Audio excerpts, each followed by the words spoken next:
దేవుని యొక్క మహా ఉన్నతమైన కృపలో వర్ధిల్లుతున్న మీ అందరూ కూడా ప్రభువైన యేసుక్రీస్తు వారి యొక్క శుభనామంలో వందనాలు తెలియపరుస్తూ ఉన్నాను. గడిచినటువంటి 2 దినాల్లో క్రితం 666 ముద్ర గురించినటువంటి వీడియోని పెట్టడానికి దేవుడు కృప అందించాడు. చాలామంది ఆత్మీయంగా బలపడ్డారు. నిగూఢమైనటువంటి సత్యాన్ని మేము తెలుసుకున్నాం అనేటువంటి విషయాన్ని కూడా అనేక మంది తెలియపరిచారు. అందుని బట్టి నేను ఎంతకైనా సరే స్తుతించబద్దనే ఉన్నాను. ఏదైనప్పటికీ కూడా మనం చేసేటువంటి పని మంచిదైనా ఇంకొకటైనా సరే మెచ్చుకునే వాళ్ళు ఉంటారు, తప్పు పట్టేటువంటి వాళ్ళు కూడా ఉంటారు. అది ఏ పనులు అయినా సరే, అది ఏ రంగంలో అయినా సరే, అది ఏ వృత్తులో అయినా సరే, అది ఏ శాఖలో అయినా సరే, అది ఏ మతానికి సంబంధించినటువంటి వారిలో ఉన్నప్పటికి కూడా మనం చేసేటువంటి ప్రతి పనికి కూడా సపోర్ట్ చేసేటువంటి వాళ్ళు ఉంటారు, తప్పు పట్టేటువంటి వాళ్ళు ఉంటారు, మంచి అని చెప్పే వాళ్ళు ఉంటారు, దాన్ని పూర్తిగా చెడు అనేటువంటి ఉద్దేశంతో మాట్లాడే వాళ్ళు కూడా ఉంటారు. అదే జరిగింది. 666 ముద్ర అనేటువంటి వీడియోని పెట్టిన అనంతరం చాలామంది చాలా అద్భుతమైన రీతిలో సహకరించారు, చాలా అద్భుతమైన రీతిలో సమ్మతించారు నా యొక్క మాటని. అలాగే వ్యతిరేకులు కూడా మొదలవుతారు కదండి, వ్యతిరేకులు కూడా వస్తారు కదా. ఆ వ్యతిరేకులు ముస్లిం సహోదరులే ఉండడం పెద్ద ఆశ్చర్యాన్ని అయితే నాకేం పరచలేదు. ఎందుకంటే వాళ్ళ గురించే నేను మాట్లాడడం జరిగింది కనుక వాళ్ళ యొక్క ప్రవక్తని తప్పుపట్టడం, లేకపోతే ఆ దేవుడి పేరే 666 ముద్ర అని చెప్పి అనడం, వాళ్ళు మరి తప్పు పడతారంటే ఖచ్చితంగా తప్పు పడతారు. ఎందుకంటే వాళ్ళకి సంబంధించింది కనుక. కాబట్టి వాళ్ళకి ఎవరికి కూడా నేను నచ్చను, అందులో ఏ సందేహం అయితే లేదు. కానీ వాళ్ళ నుంచి చాలా రకాలైనటువంటి మెసేజ్లు వచ్చినాయి. మరి ప్రాముఖ్యంగా యూట్యూబ్లో అయితే చాలా రకాలైన కమెంట్స్ కూడా వాళ్ళు పెట్టడానికి వాళ్ళు ఇష్టపడ్డారు. పనికిమాలిన మాటలు మాట్లాడకండి, ఇంకొక రకమైన మాటలు మాట్లాడకండి, ద్వితీయోపదేశ కాండంలో ఉన్న రెఫరెన్స్లను పెడుతూ మోషే ప్రవచించినటువంటి ప్రవక్త ఈ మొహమ్మద్ ప్రవక్త అని చెప్పి పెట్టడం, అలాగే నువ్వు మహమ్మద్ ప్రవక్తని అనడానికి సరిపోయేవాడువా అని అనడం, ఇవన్నీ కూడా వాళ్ళకి నచ్చిన విధంగా వాళ్ళకి అనిపించిన విధంగా మాట్లాడారు. వాళ్ళకున్న కోపంతో మాట్లాడారు. ఎందుకంటే దాని గురించి నేను బాధపడట్లేదు, ఆ విషయాన్ని పెద్దగా నేను తీసుకోవాల్సిన అవసరత కూడా అయితే లేదు.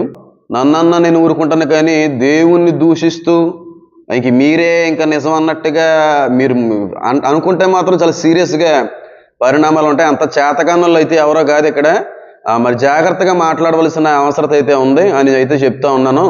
అయితే వాళ్ళ అన్న మాటలను బట్టి కూడా నేను అంతగా సీరియస్ అవ్వాల్సిన, లేకపోతే నేను ఫీల్ అవ్వాల్సినంత అవసరత అయితే లేదంటే చిన్నగా తెల్లగా ఉన్నాడు, గడ్డం ఉంది, కుర్రోడు అని అనుకుంటున్నారేమో.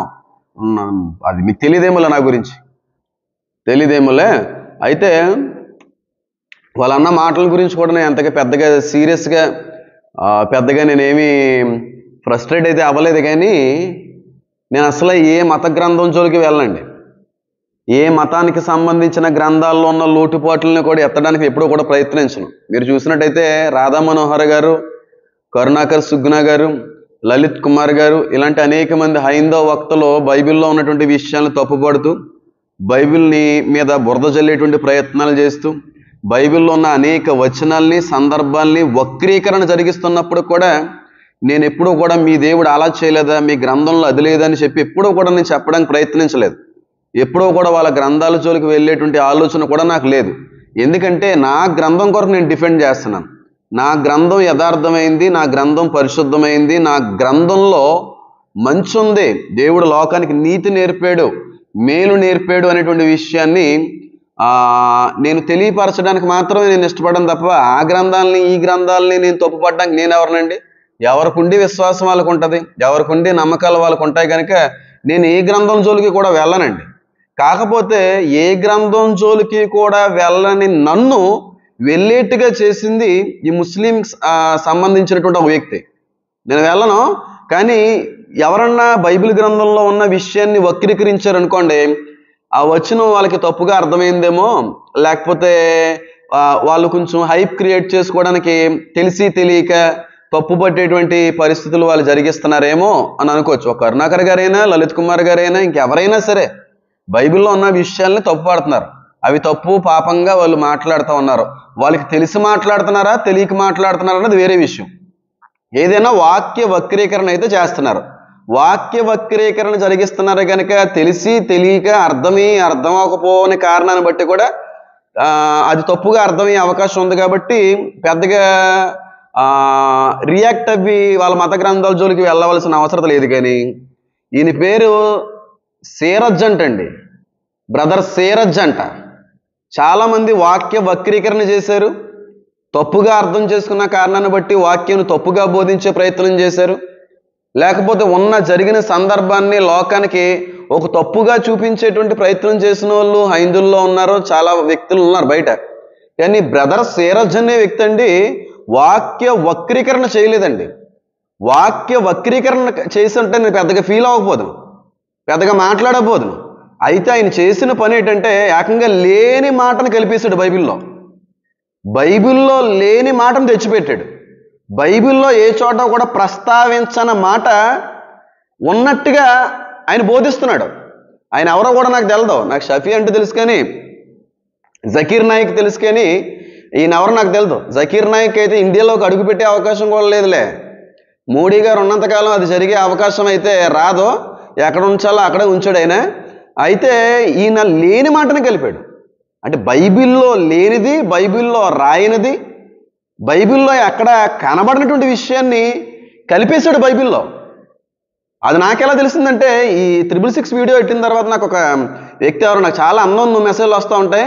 అయితే ఈ వ్యక్తి నాకు ఫోన్ చేశారు 3 సార్లు, లిఫ్ట్ చేయలేదు. నేను చాలా బిజీగా ఉన్నానన్న కారణాన్ని బట్టి, అన్న అదే నెంబర్ నుంచి మెసేజ్, అన్న ఒకసారి లిఫ్ట్ చేయండి అని చెప్పి మెసేజ్లు వస్తే సరే ఏంటని చెప్పి లిఫ్ట్ చేస్తే, మీకు ఒక లింక్ నేను ఫార్వర్డ్ చేశాను, వాళ్ళకి సంబంధించిన వ్యక్తే, మన బైబిల్లో ఉన్న విషయాన్ని ఎలా మాట్లాడుతున్నారు, దీని గురించి మీ వీడియో ఏదో చేయాలంటే నేను పట్టించుకోలేదు. ఇలాంటి బోల్డ్ వస్తాయి కదా అని చెప్పి పట్టించుకోలేదు. అయితే నేను సాయంత్రం జస్ట్ ఇప్పుడే ఇంకా ఫ్రెష్ అప్ కూడా అవ్వలేదు, ఫేస్ వాష్ కూడా చేసుకోలేదు.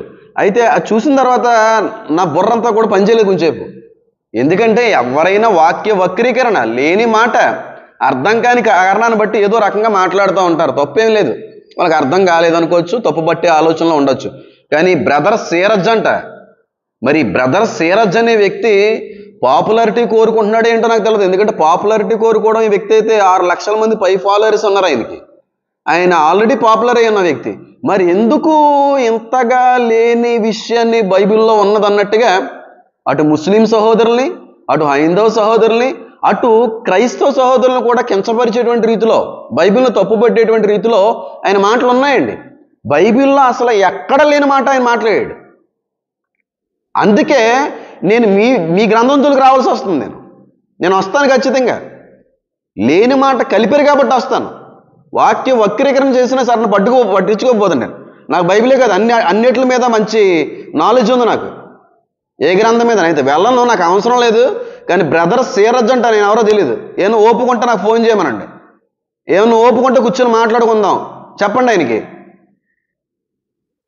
లేని మాట కలిపేశాడు బైబిల్లో. అది ఏంట నేను చెప్తే మీరు ఎలా అంటున్నారు? ఆయన అలాగేం కలపడు, ఉన్న మాటలే కలిపాడు.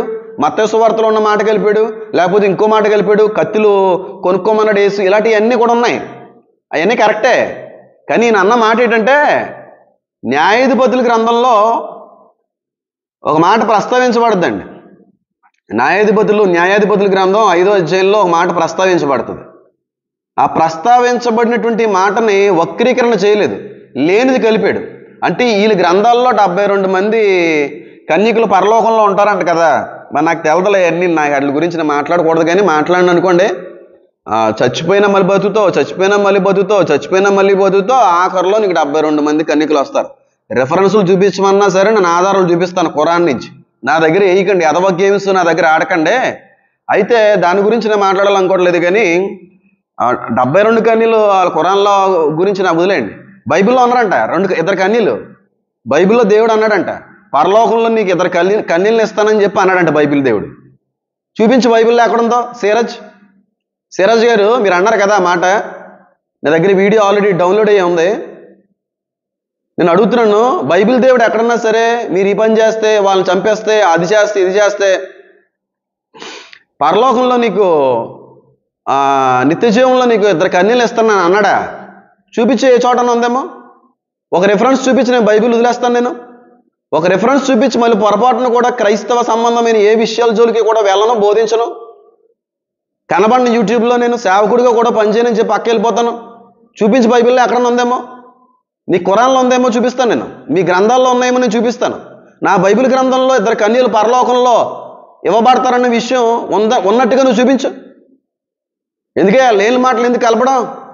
లేని మాటలు ఎందుకు కలపడం? నీకు అర్థం కాలేదనుకో, వచ్చును అర్థం కాలేని కారణాన్ని బట్టి నీకు నచ్చినట్టుగా మాట్లాడేవంటే దానికి అర్థం ఉంటుంది. కానీ అసలు లేని విషయాన్ని ఇక్కడ జతపరిచి ముస్లింల్ని అలాగా మోసం చేస్తున్నావు, క్రైస్తవుల్ని అలాగే తప్పట్టేటువంటి ప్రయత్నం చేయడం నీకున్నటువంటి ఆ స్టేటస్కి, ఆ స్టేజ్కి మంచిది కాదంటాను నేను. ఎంత మాత్రం మంచిది కాదు. ఆయన అంటాడు ఏమనంటే, న్యాయాధిపతుల గ్రంథం 5వ అధ్యాయం 30వ వచనంలో ఉంటుందండి. అక్కడనే కాదు, బైబిల్లో చాలా చోట్ల మాట రాయబడింది. ఏ శత్రు దేశం మీదకైనా సరే మీరు వెళ్ళిన పక్షాన ఆ శత్రు రాజ్యాన్ని గెలిచినప్పుడు వాళ్ళ సంపదను మీరు తీసుకోండి, ఆడవాళ్ళు ఉన్నారనుకోండి మీ కొరకు ఉంచుకోండి, దాచుకోండి అన్నాడు. ఎందుకు ఉంచుకోండి దాచుకోండి అంటే వాళ్ళతో రంకేసలు ఏమన్నా వ్యభిచరించమన్నా దాని అర్థం. లేకపోతే మీ భార్యలు కాకుండా ఈ ఆడవాళ్ళందరినీ కూడా మీరు దాచిపెట్టి చక్కగా వాళ్ళతో సైనించండి, తప్పులు చేయండి, ఇంకోటి చేయండి అనా దాచిపెట్టమండం అంటే దాని అర్థం దాసులుగా ఉంచుకునేవారు. అది బైబిల్ గ్రంథంలో ఉన్నటువంటిదే కాదు.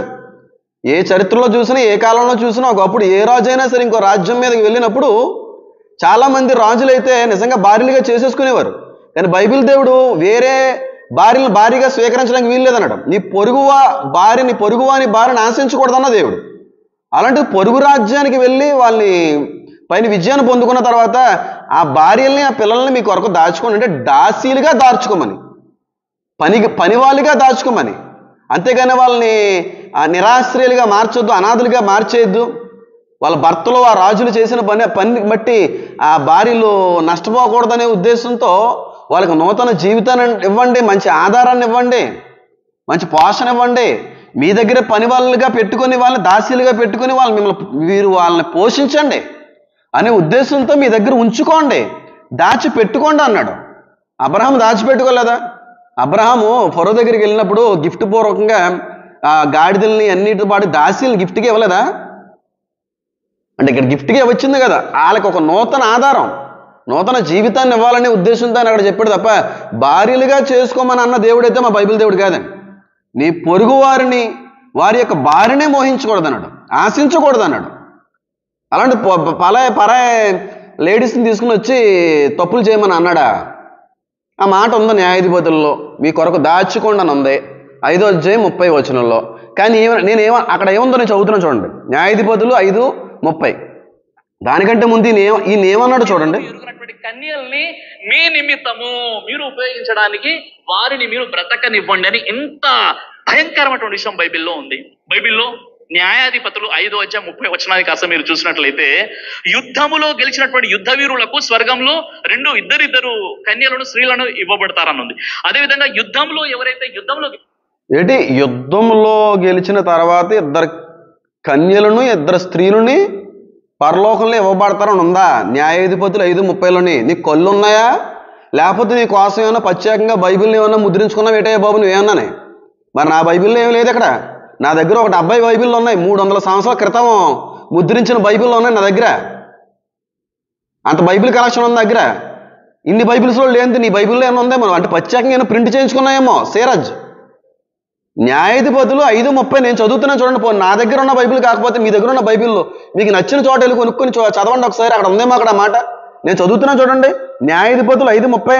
వారికి దొరికిన కదా, దోపుడు సొమ్ము పంచుకొనుచున్నారు కదా, యోధులందరూ తలా యొక్క స్త్రీని తీసుకొందురు, 2 స్త్రీలు వారికి దొరుకుదురు. సిసేరాకు రంగు వేయబడిన వస్త్రం ఒకటి దోపుడు సొమ్ముగా దొరుకును, రంగు వేయబడిన పవిత్ర వస్త్రం ఒకటి దోపుడికి సొమ్ముగా దొరుకును, 2 వైపులా రంగు వేయబడిన విచిత్రమైన వస్త్రము దోచుకును వారి మెడలకు తగిన వస్త్రం ఒకటి దొరుకును. యెహోవా నీ శత్రులందరూ అలాగును నశించుదురు అని ఇక్కడ మాట్లాడాడు. అంతేనా ఉందా? ఇంకేనా లేదా? 2 స్త్రీలు ఇంచుమించుగా వస్తారు. అంతమంది పాపులేషన్, అంతమంది జనాభా ఉంది కాబట్టి మనలో ఉన్న మనిషికి 2 దాసీలు వస్తారు. ఒక్కొక్కడికి 2 పనివారు ఇంచుమించుగా దొరుకుతారు. మీకు దాచుకోండి, దాసీలుగా ఉంచండి, చక్కగా వాళ్ళని చూసుకోండి అని అన్నాడు తప్ప 5వ న్యాయాధిపతులు 30వ వచనంలో ఎక్కడైనా మీరు గెలిచిన తర్వాత పరలోకంలో 2 కన్యకులు ఉన్నారని ఉందా బైబిల్లో? మళ్ళీ లేని మాట ఎందుకని నువ్వు కలపడం? గెలుస్తారో వారి యొక్క మీరు చూసినట్లయితే నేను చెప్తాను, మళ్ళీ చెప్తాను. గెలిచినటువంటి యుద్ధ వీరులకు స్వర్గంలో ఇద్దరిద్దరు కన్యలను, స్త్రీలను ఈ యుద్ధంలో గెలిచిన యుద్ధ వీరులు కదా, యుద్ధంలో గెలుస్తారో వారి యొక్క భార్యలు ఉంటారు కదా, వారిని మీరు ఇద్దరిద్దరుగా మీరు పనిచేసుకోండి అని చెప్పేసి కూడా బైబిల్లో ఉంది. ఈ యుద్ధంలో ఎవరైతే గెలుస్తారోనంట, ఈ యుద్ధవీరులకంట ఇద్దరిద్దరు కన్యలు పరలోకంలో ఎత్తడం ఉందా? ఎక్కడుందరా బాబు బైబిల్లో? పోనీ ఏ వచనం, ఏ అధ్యాయం, ఏ పుస్తకం చెప్పి నేనన్నా చూసి నేర్చుకుంటాను, పోనీ చదువుతాను. పోనీ న్యాయాధిపతులు 5:30 ఉందా? ఉందండి అసలు అక్కడ ఆ మాట. ఎందుకంటే ఆ లేని మాటలు కలపడం ఎందుకండి? మరి మండదా మాకు లేని మాటలు కలిపితేనే? ఉన్న మాటలు తప్పుగా మాట్లాడుతుంటే బాధేస్తుంది. మరి లేని మాటలు నువ్వు కలుపుతూ ఉంటే మరి ఏం చేయమంటారా? నా తెలియక అడుగుతాను. మీరు చదవండి, మీ బైబిల్స్లో చదవండి అమ్మా. ఇద్దరు కన్యలు పరలోకంలో యోధులకి వీరులకి ఇస్తానని బైబిల్ దేవుడు అన్నాడా? ఇస్తానన్న మాట బైబిల్లో ఎక్కడన్నా ఉందా? అసలు పరలోకంలో కన్యలు ఉంటారా? ఒకవేళ ఉంటుంది, పరలోకం అవుద్దా? పరలోకం అవుతుంది, వ్యభిచార కొంప అవుద్ది. మీకు ఉన్నాయేమో అలాంటి మాటలు ఏమన్నా మీ గ్రంథాల్లో? మా గ్రంథాల్లో లేవే బాబు. కన్యకలు ఇస్తారు ఇక్కడ, నీకు అల్లా కోసం దేవుడి కోసం చచ్చిపోతే అంతమంది అందగతులు నీకు అందించబడతారు. మీ గ్రంథాల్లో ఉన్నాయేమో, మా గ్రంథాల్లో లేవు. మరి పోనీ ఉంటే చూపించి నేను బైబిల్ వదిలేస్తాను. నేను ఎంత పశ్చాబద్ధం ఆడుతున్నాడో చూడండి సీరజ్ అనే వ్యక్తి. ఎంత దౌర్భాగ్యుడో, ఎంత బుద్ధిహీనుడో, ఎంత పనికిమాలోడో. నాకు కమెంట్ చేశారు కదా మొన్న 666కి. ఆ కమెంట్ చేసిన ముస్లిం సహోదరులు అడుగుతున్నాను, మీ ఓడు చెప్పేది ఏంటండి? మీ ఓడు మాట్లాడేది ఏంటండి? లేని మాట కలిపి మాట్లాడుతున్నాడు. మరి మేమేమన్నాం మీ ఓడిని? 666వ ముద్ర గ్రీక్లో ఉన్నటువంటి సింబల్ని బట్టి, అరబిక్లో ఉన్నటువంటి వర్డ్ని బట్టి క్యాలిక్యులేట్ చేసుకుంటే ఇన్ ద నేమ్ ఆఫ్ అల్లా అని ఉంది. ఆ 666 ముద్ర ఇక్కడ అల్లా అనేటువంటి పేరు వచ్చే అవకాశం 100% ఉందని చెప్పాను. నిజంగా వాస్తవానికి అది అర్థాన్ని అదే ఇస్తుంది కనుక. కొన్ని మీరు చూడండి, గూగుల్లో చూడండి, బైబిల్స్ ఉంటాయి, గ్రీక్ బైబిల్స్ ఉంటాయి, చూడండి. ఉన్న విషయాన్ని నేను మాట్లాడాను, లేనిది కాదు కదా మాట్లాడింది. ఆ పదం ఆ అర్థాన్ని ఇస్తుందని చెప్పాను, అందులో తప్పేముంది? కానీ నేను ఉన్న విషయం మాట్లాడుతున్నాడు సీరజ్, లేని మాట మాట్లాడుతున్నాడు, లేని మాట పలుకుతున్నాడు, లేని దాన్ని ఇక్కడ పుట్టిస్తున్నాడు.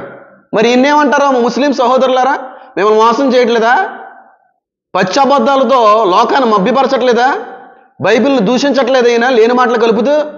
నేను మాట్లాడాలంటే చాలా ఉన్నాయండి ఖురాన్ నుంచి. ఖురాన్ నేను పాయిజన్ అన్నానంటే అందులో చాలా విషపూరితమైన, నరమేధానికి సంబంధించిన, మనిషిని చంపాలి అనేటువంటి మాటలు చాలా ఉన్నాయి అక్కడ. ఇది పాయిజన్ కాదు, బైబిల్ లేవు ఇక్కడ అలాంటి. నా యేసు అక్కడ చెప్పలేదు, మీ ప్రవక్త చెప్పాడేమో, మీ మొహమ్మద్ ప్రవక్త అలా రాసించాడేమో. పైగా ఆ కమెంట్లో కూడా ఒక ఏమో నాకు తెలియదు, వాళ్ళు యవనస్తులు అనుకుంటున్నాను. మా మొహమ్మద్ ప్రవక్త ఎంత మంచిడో తెలుసా? మక్కాకు వచ్చి అక్కడ విగ్రహాలన్నీ కూడా కనబడతా ఉంటే వాడు అన్నింటిలో కూడా పగల కొట్టేసాడు, విగ్రహారాధన చేస్తున్నారని అన్న గొప్పవాడు మా ప్రవక్త అన్నారు. మరి ఇప్పుడు అక్కడ ఉన్నది విగ్రహారాధన జరగట్లేదు మక్కాలో, కాబా అనే ప్రాంతంలో. దేని పూజిస్తున్నారండి అక్కడ? ఈ మొహమ్మద్ ప్రవక్త యేసులా చేసేద్దాం అనుకున్నాడండి. యేసుని ఒక ప్రవక్తగా సృష్టించేశారు మీరు. యోనా చేప కడుపులో 3 రోజులు ఉన్నట్టుగా ఈయన కూడా సముద్రం 3 రోజులు ఉండి మళ్ళీ బతికేశాడని చెప్పి కబుర్లు చెప్తా ఉంటారు. మరి మాకు మండదా? లేని మాట కలుపుతున్నారు. యేసు చనిపోలేదా? యేసు చనిపోలేదంట, అల్లా బతికిచ్చేసాడంట. అసలు 3 రోజులు తర్వాత లేకడమే లేదంట. అసలు ఆయన ప్రవక్త అంట, అసలు దైవ కుమారుడే కాదంట, ప్రవక్త అంట, ఆయన దేవుడే కాదంట. మరి ఇన్ని లేని మాట్లాడుతున్నారు మీరు ముస్లిం సహోదరులు ఉండి మీ ప్రవక్త అలా మాట్లాడుతున్నాడు. పైగా యేసు అంట మళ్ళీని 7 సంవత్సరాల శ్రమకాలం మధ్యలో వచ్చి అంత్యక్రీస్తు మీద జయాన్ని పొంది చచ్చిపోయి మళ్ళీ బతికి లెగుతాడంట, జడ్జిమెంట్ చేస్తాడంట. అబ్బా అవునా? మా తెలదులే, నేను చదవలేదులే బైబిల్, నాకు తెలియదు బైబిల్, మీరు నేర్పాలి మాకు. మీరేమో మీకు నచ్చినవన్నీ చెప్పేస్తారు, మీకు నచ్చినట్టుగా మాట్లాడేస్తారు బైబిల్ గురించి, క్రీస్తు గురించి మీకు నోటుకు వచ్చినట్టు మాట్లాడేస్తారు. 3 రోజులు యోనా చేపలో ఉన్నట్టుగా ఈయన అలా ఉన్నాడో, చచ్చిపోలేదని, ప్రవక్తని, దేవుడు కాదని, కంకర పీస్ అని మీకు ఏమో ఇష్టం వచ్చినట్టుగా అనేస్తారు. మేము ఉన్న విషయాన్ని, ఆ గ్రీక్ పదాన్ని, అరబిక్ పదాన్ని పోల్చి చూస్తే అర్థం ఇది వస్తుంది, ఉన్నదే. చూసుకో, గూగుల్లో చూసుకో, బైబిల్లో గ్రీక్ బైబిల్లో చెక్ చేసుకో, అరబిక్లో ఎవరన్నా ఫ్రెండ్స్ ఉంటే మాట్లాడి, అక్కడికి వెళ్ళి ఫోన్ చేసి మాట్లాడండి ఈ సింబల్కి ఏం అర్థం వస్తుందని. నేను ఉన్న విషయాన్ని మాట్లాడాను, మీకులా లేని మాట్లాడతలేదు. యేసు ప్రవక్త అంటలేదు, నేను యేసు చనిపోలేదని నేనేం అంటలేదు. మీరు చెప్తున్నారు లేని మాటలు, మీ సీరజ్ చెప్తున్నారు లేని మాటలు. ఎన్ని ఉన్నాయండి? నేను ఎందుకు అనవలసి వచ్చిందండి ఖురాన్ని పాయిజన్ అని? ఎందుకు అనవలసి వచ్చిందండి? అంతా కూడా చంపండి, నన్ను నమ్మబోతే చంపేయండి, నన్ను స్వీకరించకపోతే చంపేయండి, అల్లా దేవుడు అని అనకపోతే చంపేయండి. సూర 4:89, 9:5 ఏమనుంది? అల్లా స్వీకరించకపోతే చంపేమని లేదా? చంపేమని లేదా? ఎవరైతే అల్లాని డిసోబే చేస్తారో చంపేమని లేదా? మరి దాన్ని విషం అని అనరా అండి? మరి మా బైబిల్లో యేసు ఏమన్నా తెలుసా? 5:44లో నీ శత్రువులు ప్రేమించమన్నాడు ఆయన. నీ శత్రువుల్ని ప్రేమించు అన్నాడు. ఇప్పుడు ఈ బైబిల్లో యేసు మాట మంచిదా, లేకపోతే స్వీకరించకపోతే చంపేయండి అన్న మాట మంచిదా? నేను అడుగుతున్నాను. పోను సూర 5:33 ఏమన్నాడు? అల్లా మీద కానీ ప్రవక్త మీద కానీ ఎవరన్నా తిరుగుబాటు చేస్తే కనికరం అనేటువంటిది చూపకుండా వాళ్ళ చేతులు 2 కూడా నరికేయండి, 2 పాదాలు నరికేయండి అని అనలేదా? ఖురాన్లో అనలేదా? సూర 5:33 అనలేదా మాట? ప్రవక్తను తప్పు చేసి మాట్లాడినా, అల్లా తప్పు చేసి మాట్లాడినా నరికేమని అనలేదా? చేతులు 2 మడాలు నరికేమని అనలేదా? 2 పాదాలు అటు ఇటు కోసేమని అనలేదా? మరి మా యేసు అన్నాడు అలాగా? మా యేసు అనలేదండి. బైబిల్ గ్రంథంలో లోకా సువార్త 6:38 ఏమన్నట్టు తెలుసా? మిమ్మల్ని శపించువారిని సైతం దీవించమన్నాడు ఆయన. మిమ్మల్ని ఎవరైతే శపిస్తారో, మిమ్మల్ని ఎవరైతే శాపాలు పెడతారో వాళ్ళని దీవించండి అన్నాడు మా దేవుడు యేసు. మరి ఇప్పుడు ఈ బైబిల్లో ఉన్న యేసు బోధ మంచిదా, ఖురాన్లో ఉన్నటువంటి ప్రవక్త యొక్క బోధ మంచిదా? ఎందులో కనబడుతుంది మీకు విషయం అనేది? చెప్పండి మీరు ఎందులో కనబడుతుందని విషయం? ఏంటి అల్లాని అన్నా, యేసున ప్రవక్తనన్నా చంపేలా, చేతులు కట్ చేసేలా? మరి మా బైబిల్ దేవుడు అనలే కదా మిమ్మల్ని శపించిన వాళ్ళని దీవించమన్నాడే, మిమ్మల్ని శపించిన వాళ్ళని ప్రేమించమన్నాడు.